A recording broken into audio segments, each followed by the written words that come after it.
Isaiah chapter 31, English Standard Version.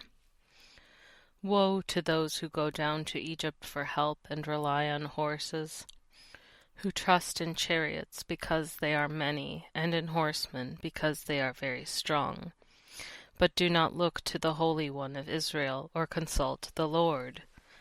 And yet he is wise and brings disaster.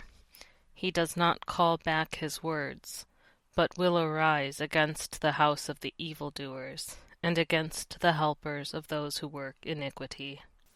The Egyptians are man and not God, and their horses are flesh and not spirit. When the Lord stretches out his hand, the helper will stumble, and he who is helped will fall, and they will all perish together.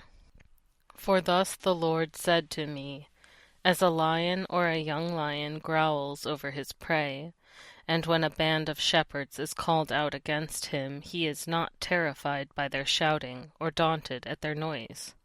So the Lord of hosts will come down to fight on Mount Zion and on its hill. Like birds hovering, so the Lord of hosts will protect Jerusalem. He will protect and deliver it.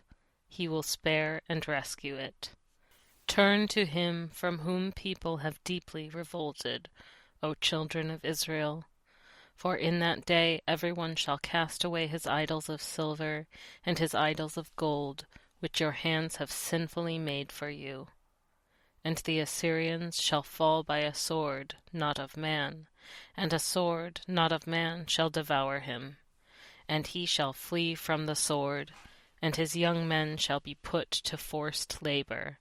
His rock shall pass away in terror, and his officers desert the standard in panic, declares the Lord, whose fire is in Zion, and whose furnace is in Jerusalem.